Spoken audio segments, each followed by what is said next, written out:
人家还要那个传统的味道啊，用木搭一个戏棚起来，人家就说哦，做大戏了。这个棚就像一个大家庭，来自不同的人在这个家里面生活。你小时候你不知道，你以为这是永远的东西，你以为是这个东西是每年一定会举办的。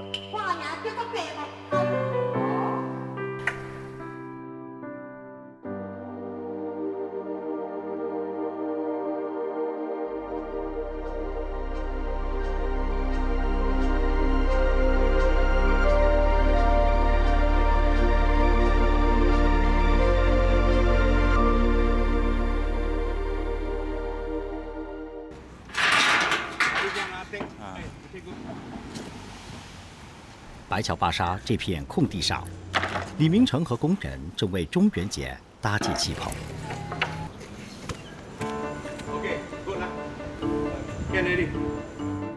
过去40年，这个戏棚一直由李明成和父亲搭建。父亲去世后，他继续承担起这份传统手艺。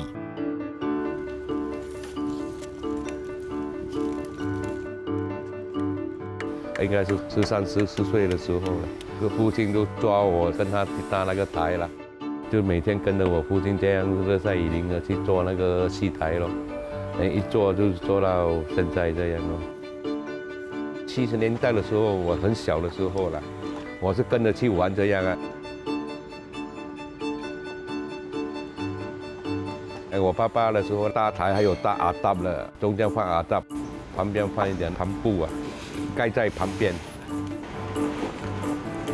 到了80年代的时候啊，日本出那种来龙的那个帆布啊，一个盆要4片呐，一片呢要差不多新币200块，已经算很贵很好的东西了。李明成的父亲所学的是传统用木柱搭建戏棚的技艺，是跟中国福建的老师傅学习的，父亲也把手艺传授给他。木的大部分啊，有用一点铁钉，还可以用那个 PVC 绳子绑啊，3条绳子这样绕一起啊，可以耐400 kg，这样也不会断了。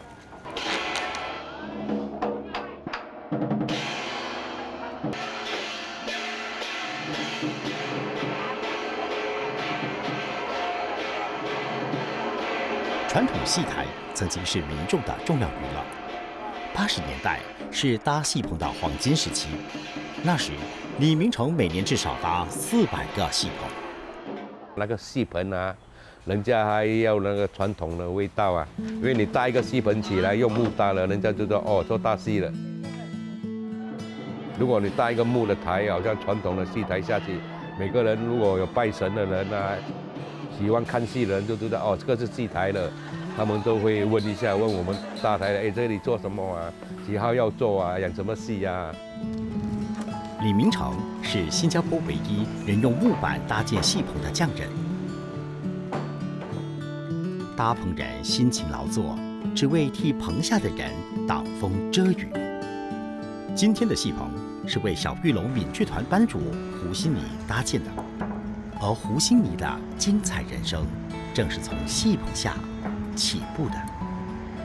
妈妈怀着我的时候，一直在戏台演戏，演到当晚就是肚子痛，在后台接生了我，来出事了，可能是注定的吧。早期的戏班，台上演绎百态人生，台下如同一家人。胡新妮在戏棚中长大，一心想当演员，却未料到会遭到家人的反对。爸爸有曾经讲过说，他宁愿给他儿子搭那个3轮车，也不希望他在演戏。他们年轻的时候在做戏班的时候是不容易的，他认为说戏班很难，为什么不要好好的去外面打份工作？所以为了这件事情，我跟我爸也闹翻了。那时是因为我的坚持，他们接受了。如今56岁的胡新妮已成为独当一面的戏班班主。28岁那年，他将父亲的戏班改名为小玉龙闽剧团，由此开启了自己的戏棚人生。这种戏棚对我的意义啊，有很多的回忆，童年，还有我的那种曾经的梦想。当时我还没有在做演员的时候，看到人家在演的时候，我几次可以演像他这样的一个主角。然后回忆呢，就是5人一群在吃饭的那种回忆，就是每个人过得虽然不是很好，那时我不懂得什么叫辛苦，因为那毕竟还小。可是我觉得这个棚就像一个大家庭，来自不同的人，来自不同的家庭，然后就会在这个家里面生活。然而好景不长，如今戏班在新加坡的演出机会也面临重大挑战。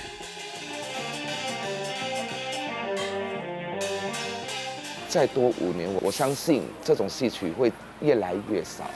好像今年我们7月份的已经是少了一半，我10个手指还算得完，还有剩。所以现在的年轻人，假如还不支持戏曲的话，也不看戏曲的话，可能再多5年10年你们就看不到了。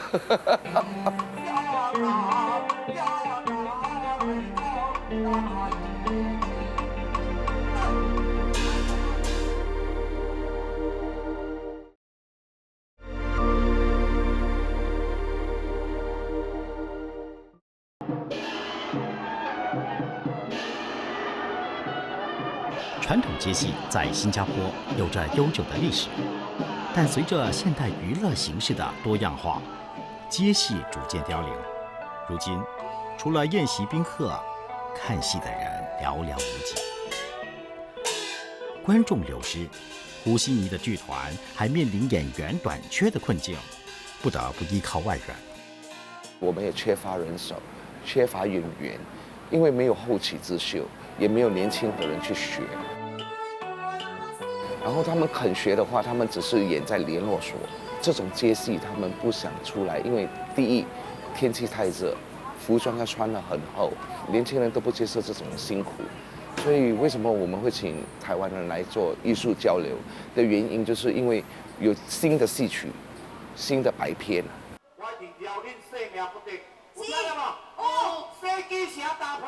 两地的演员合作最大的困难就是语言上的对答。有时候我常常会碰到我们的当地的演员，因为他口音的问题，他讲什么我听不懂。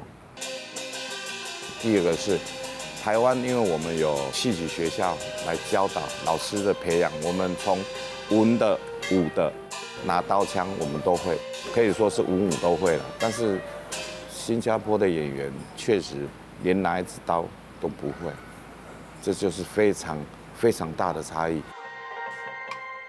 如果再没有年轻人出来，可能以后新加坡的这种福建戏可能就没有人可以传承了。因为现在我们是想说吸引一些年轻化的观众，然后台湾演员过来的话，我们就会有更好、更新的那种戏曲献入给所有的观众。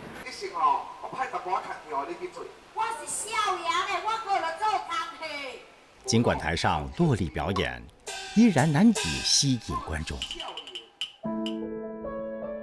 虽然有时是去到有些地方是没观众的，可是我们也会尽心尽力的去演给他好。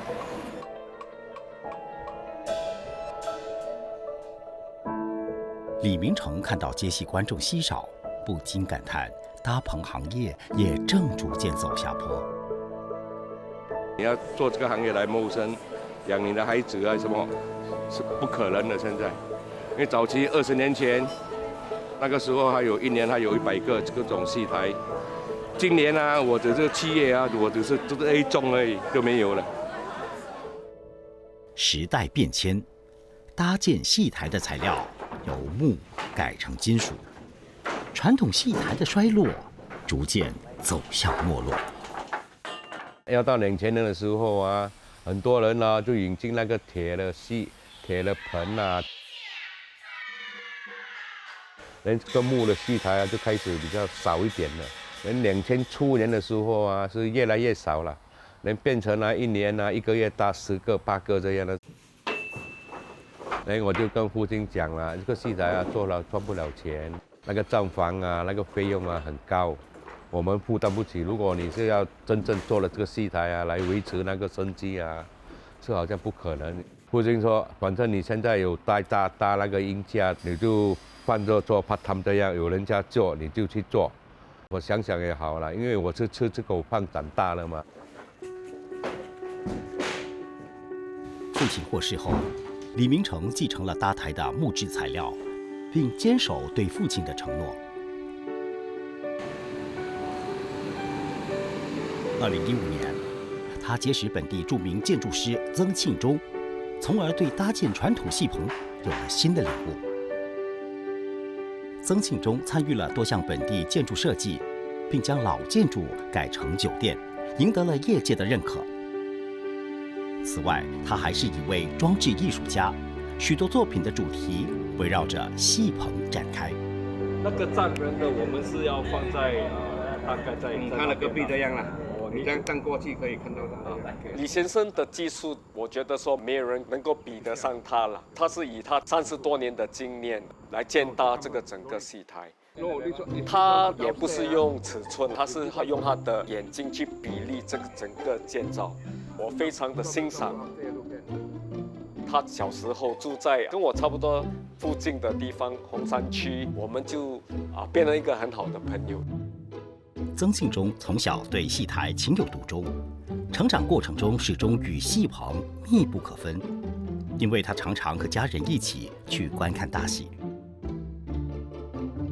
以前的戏台挺有趣的，它不只是一个戏台，它还会有一些吃的，非常的活跃的。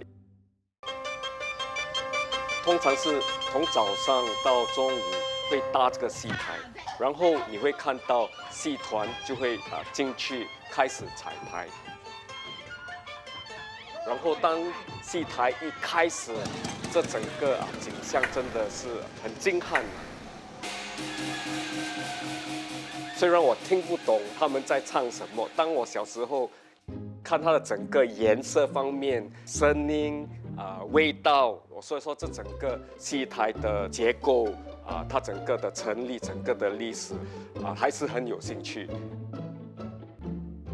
为了不让李明成的手艺失传，曾庆忠希望为戏台赋予新使命，因此策划了多场艺术展，邀请李明成共同参与。我觉得他现在站的位置很好看呐。那个好像5个手指这样啦。那个是最长的啦，好像这是最长的啦。他第一次叫我搭台的时候，应该是在一个之前的坟墓靠近普通巴塞那边的，他就叫我搭到那边，谁要来看鬼神什么都可以看啦。然后我就听得傻傻的这样啦。他就说艺术的。我发现这个人真的是很有趣，他很喜欢这种传统的东西。曾庆忠和李明成曾经在比达达利坟场搭建了一个戏棚，曾庆忠用橙色的建筑网取代帆布，这种类似麻布材质的网象征着带笑的含义，也借此装置艺术向坟场告别。这个戏台是一个标志，因为这个戏台是没有人的，没有人表演的。只是说这个戏台可能说是贡献给已经埋在这个比达达利的这个坟墓场的兄弟，这是我最后的一个告别了，因为整个 cemetery 都会被移走了。很多年轻朋友去过这个戏台，就开始问这些详情，这些问题关于新旧也产生了很多对话了。如果说以这个艺术方面来着手的话，很多难题这就是用艺术的方式去讲解，会可能是一个艺术的魔力了。曾庆忠看到搭建传统戏棚的手艺难以逃脱被淘汰的命运，作为建筑师，他深感无奈。你小时候你不知道，你以为这个是永远的东西。你以为是这个东西是每年一定会举办的，可是到了现在，当然你可以看到新加坡也发展得很快，旧的东西只能回味，或者说可能保留吗？我如何能够创新，把这个旧的东西能够创新呢？在其中的一个项目，我就跟南洋女工写了一个研究作品了，就是说现在整个结构是以线条来绑，对吗？不如我们再重新看这个整个结构，就用 3D print 用电脑来设计它的 joint。我们不需要用绳子绑，用一个新的方式、新的手法。我们知道时间不能挽回。如果说以现在的眼光来看，我只能说，这个戏台肯定需要更新。用什么方式更新这个整个结构呢？是一个我非常有兴趣的人生目标啦。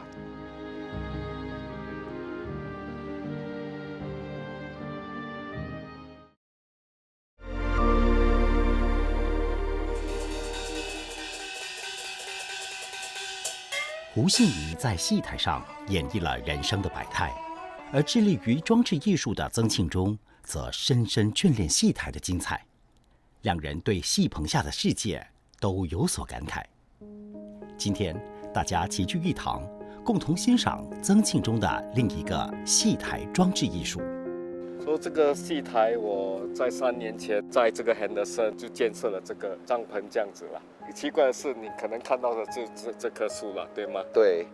然后我也很奇怪的，为什么你要建设这一个台在这一个地方？这个地方是我小时候的地方了，就在这里玩耍了。长大的。对，也很靠近这里的红山区，就是我小时候跟母亲去看大戏，在这里的附近。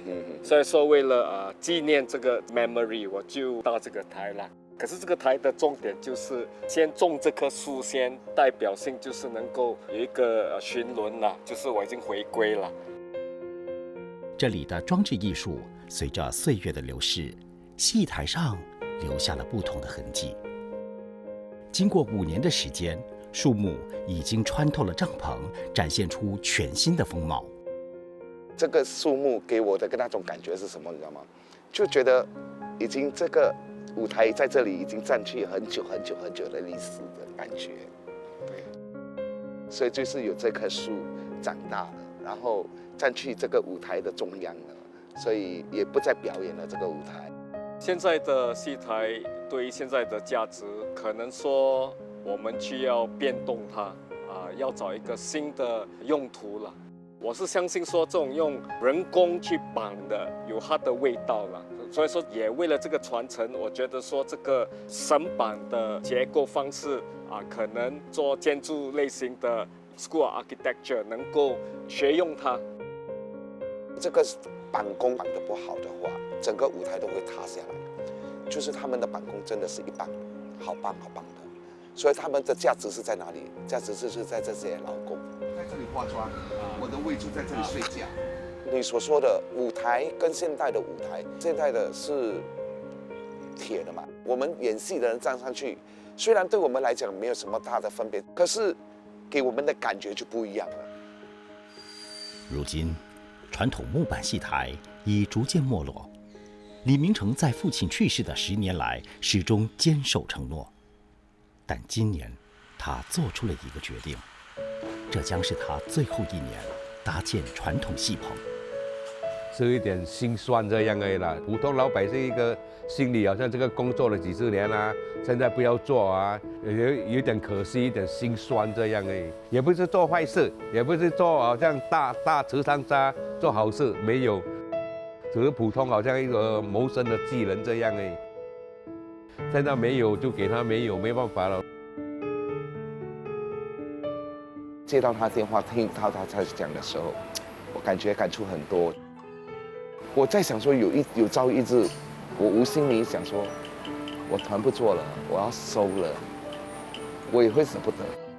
一定是这么多年的心血，我是为了传承这2个字，撑住再做。对外国观众而言，本地传统戏台的终结令人感到惋惜。It is sad to think that you will be losing the skills of not only the performers, but the making of the stage.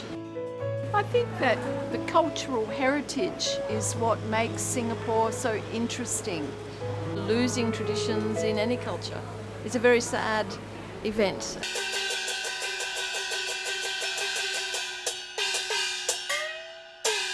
小玉龙闽剧团今晚在白桥演出的这台戏，可能是传统戏棚下的最后一场演出了。明天拆卸后，本地的木板传统戏棚将正式步入历史。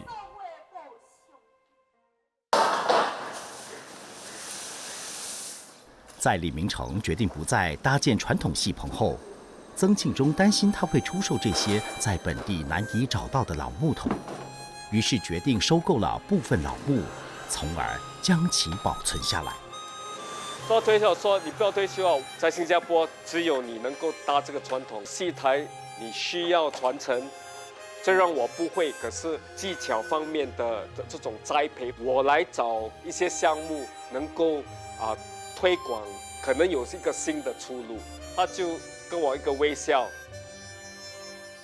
其实这个行业是一个没落的行业，我可以维持到这里啊，也是算对得起我的父亲了。